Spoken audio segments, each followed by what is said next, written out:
All right, everyone, we are back. We're thrilled to welcome our second ever Three-Timers Club member as far as beat writers we've had on the show 3 times. We had Ryan Hannibal recently, and his Falcons counterpart from the Falcoholic, Jeanna Thomas, joining us for the 3rd time. How you doing, Jeanna? I'm doing great, thanks. Thanks for having me. Anytime, of course. Now, we know that time might be an issue for you because you are located in Atlanta, or at least thereabouts, and you said it's in the 90s and you got no air conditioning. Yes. And, you know, I'm even just like kind of putting myself in that scenario, I'm already kind of uncomfortable. So yeah. You got a repair person on the way. We're going to try to knock as much of this out as we can, but to the listeners, if the AC person shows up, we're going to have to cut this one short.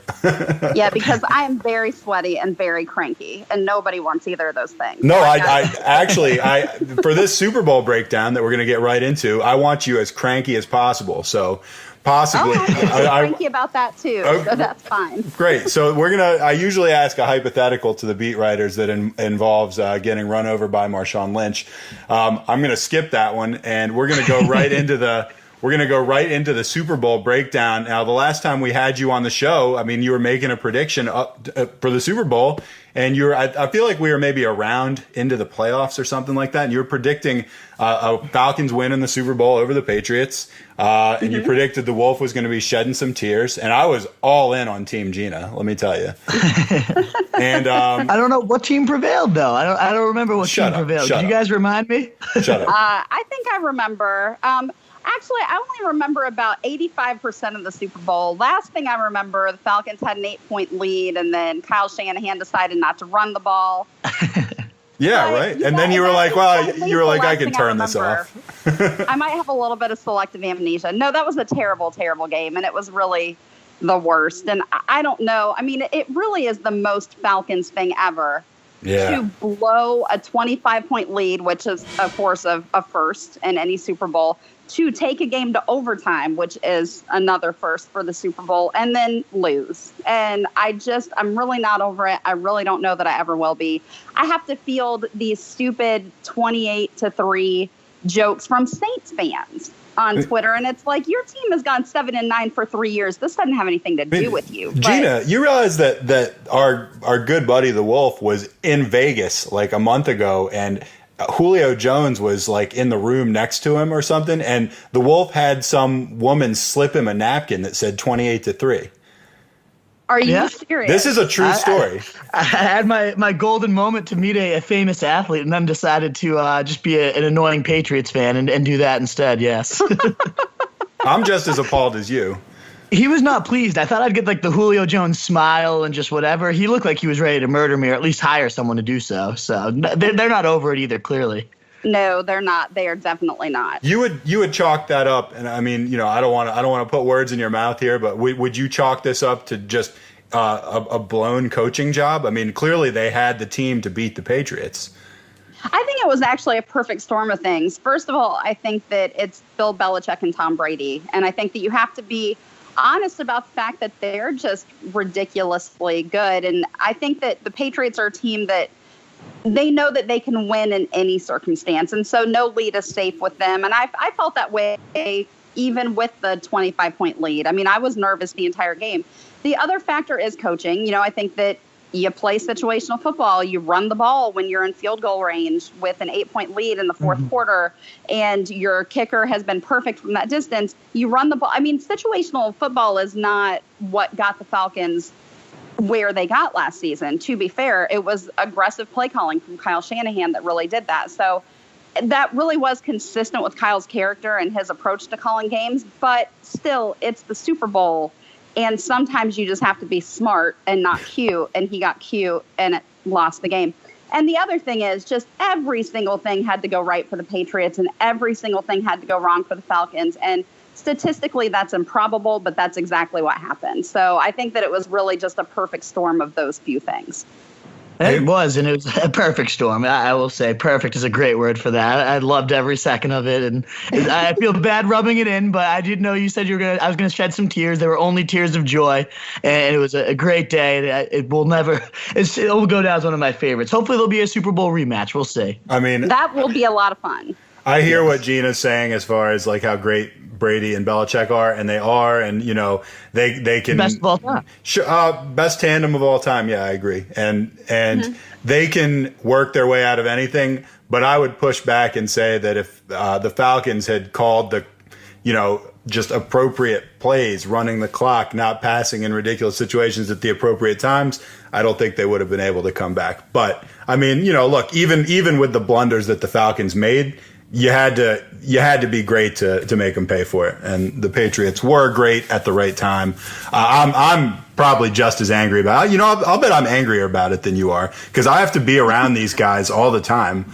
Like I do a podcast with this jerk twice a week. And I mean, he brings it up just way too much. So anyway, I'm sorry that you had to go through that.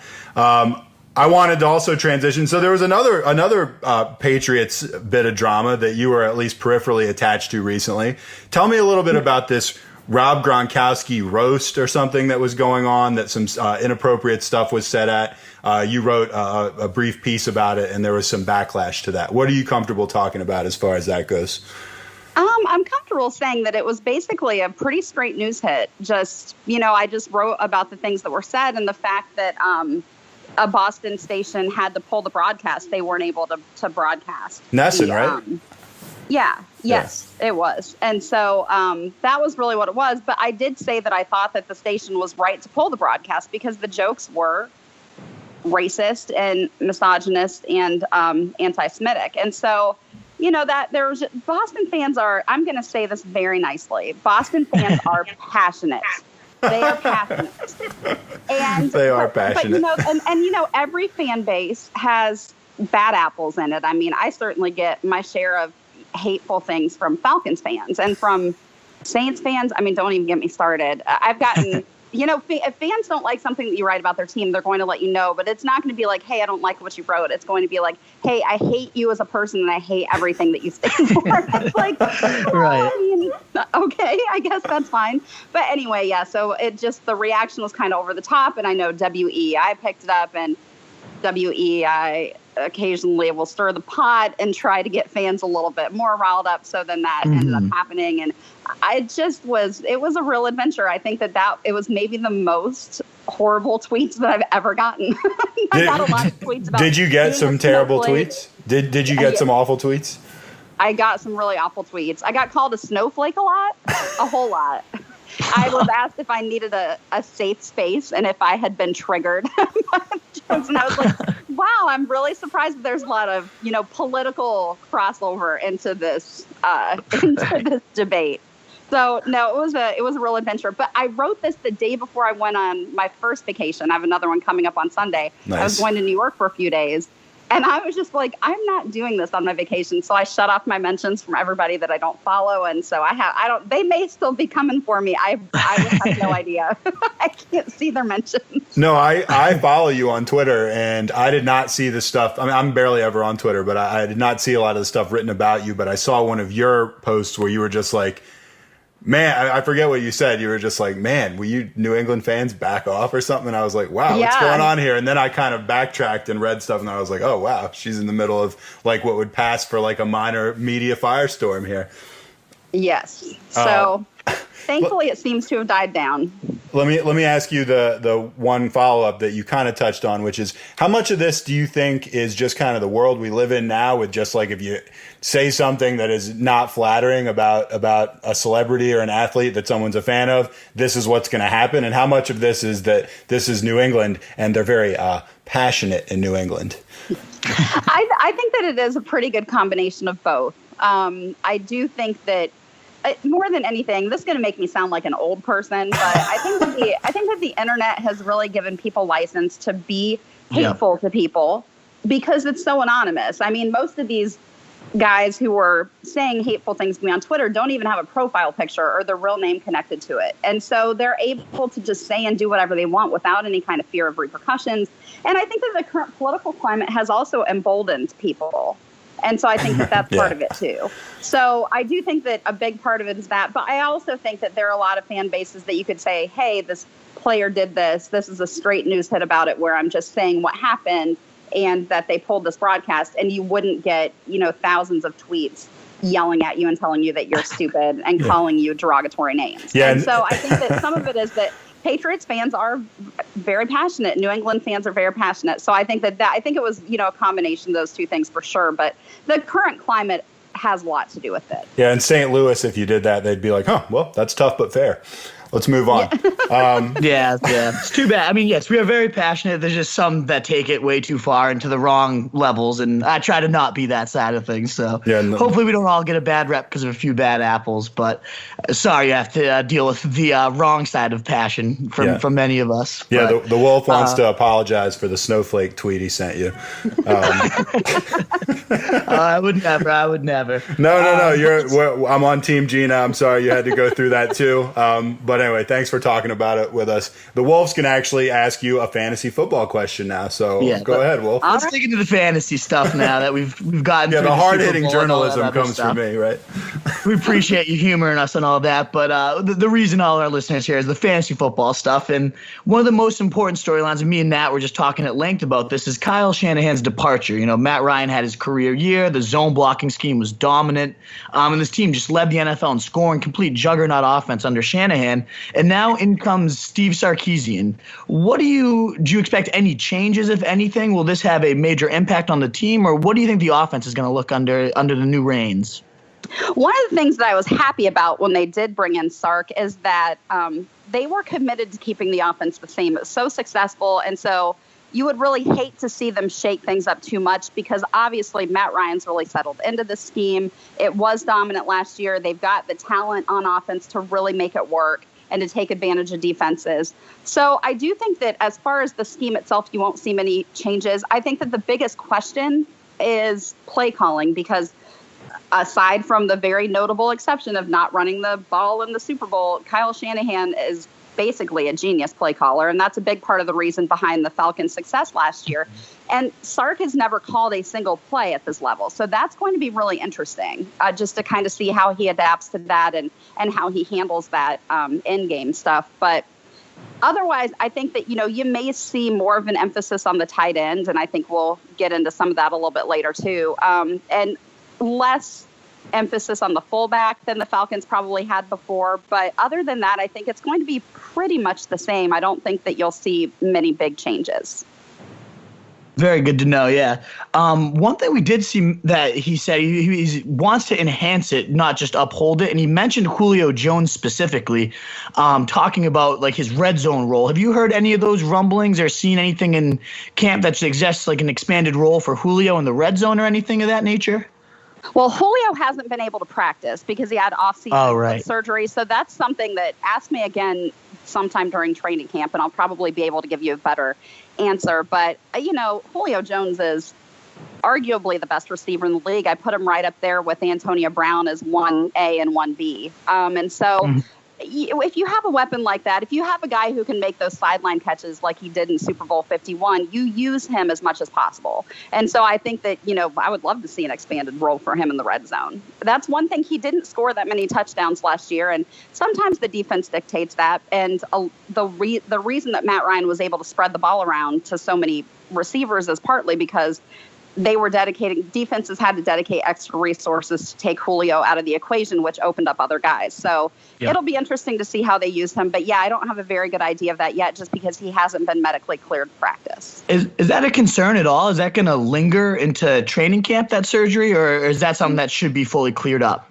It should be fully cleared up. It was a pretty minor surgery, and he said during minicamp that he was actually fine and ready to practice. They just didn't want to push it. Yeah, fine. Well, Wolf, when you saw him in Vegas, was he limping? He looked to be in good form to me. I don't know. I certainly wasn't going to mess with him any further than I already had. No, you already burned that bridge forever. We'll forget about ever having him on the podcast. Julio, I think, had 4 catches in the Super Bowl, something like that. Is that right? Mm-hmm. But, I mean, it's like every one of them was spectacular. It was like the most dominating 4-catch performance I can ever remember in a Super Bowl. It's like every one of them, it seemed like he was tiptoeing the sidelines or something like that. Man, I just think he's amazing. I think talent-wise, he might even be better than Antonio Brown. Fantasy-wise, I don't know. All right, the running back situation. I made a big deal when we were talking in the preamble before we had you on about the fact that this is just like talk about a committee just working perfectly. And you said this actually last year when we talked to you. You said these guys like each other. They don't mind sharing running back duties. And I mean, they put up like 2,500 yards and 24 touchdowns between them. I'm assuming they're going to keep this thing going the way it is because, like I said before, if it's not broke, don't fix it. It doesn't seem even a little bit broke. Would you agree with that? Yeah, I definitely agree with that. I think that they have two really talented backs with just slightly different skill sets, but really they're pretty interchangeable. Devontae has a little bit better vision, and he's a little bit shiftier. Tevin Coleman has that straight line speed. If he gets into space, you're going to have a hard time catching up with them. So they really do have, just slightly different skill sets, but both very good receivers, both reliable blockers. So both are really assets to this offense. And yeah, I think that they probably will extend Devontae's contract and lock him up for a few more years. And so the Falcons should have that tandem in the backfield for the foreseeable future, which is going to be great.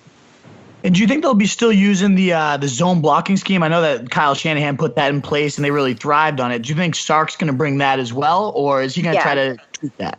They're definitely keeping that. They've said that they're definitely keeping that. So, and I mean, all the personnel that they have are uniquely suited to that. They built this offensive line mostly after Shanahan came in to actually run that scheme. So it would be really hard to switch. Fantastic. And we like to do this fantasy-wise, so some of the names we've already covered, Julio Jones and then Devonta Freeman and Coleman. What are some projections you have for those guys statistically, if you had to, off the top of your head, set some lines for them? Oh, man. I could see Julio, if the offense is functioning near where it did last year and he stays healthy, I mean, he could get close to 2,000 yards. He was ridiculous last season when he was healthy.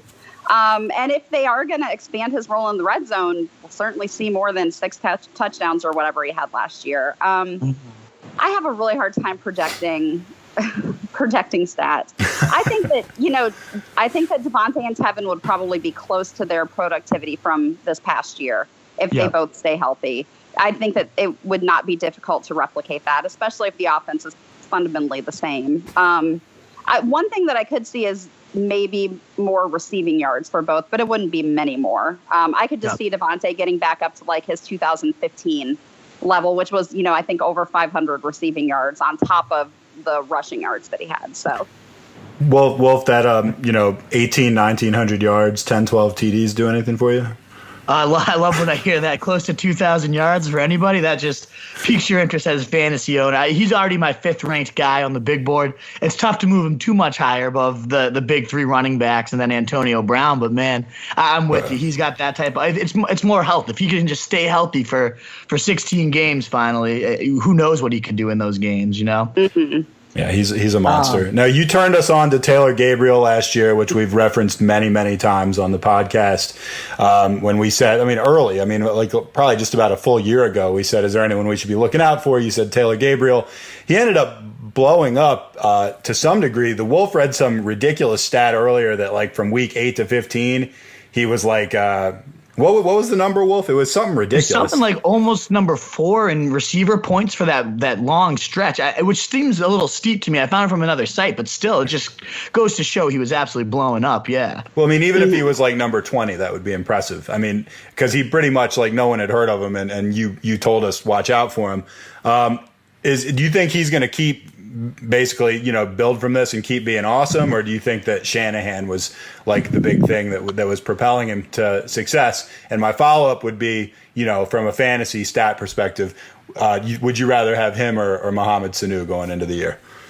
I think that Taylor can probably be even a little bit more productive this year. For one thing, they gave him the RFA tag, and so it's a contract year for him. If he wants a long-term deal with this team or wants to land someplace else and lock up his, short-term future, he's got to perform well this year. So I think that gives him a little bit more motivation. And I think that another full offseason with Ryan and the rest of this offense will help his chemistry with Ryan. So I think that Gabriel will probably be. He just is so fast. Once he catches the ball, he's gone. So I think that he will probably be about as productive as he was last year. And if I'm picking, Mo is a really well-rounded receiver. He's a vicious blocker. He is a huge part of the offense, but I don't know that I think that Taylor might get more targets than Mohamed. I mean, I would probably take Taylor over Mohamed. I like both guys a lot, but I'd probably take Taylor over Mo.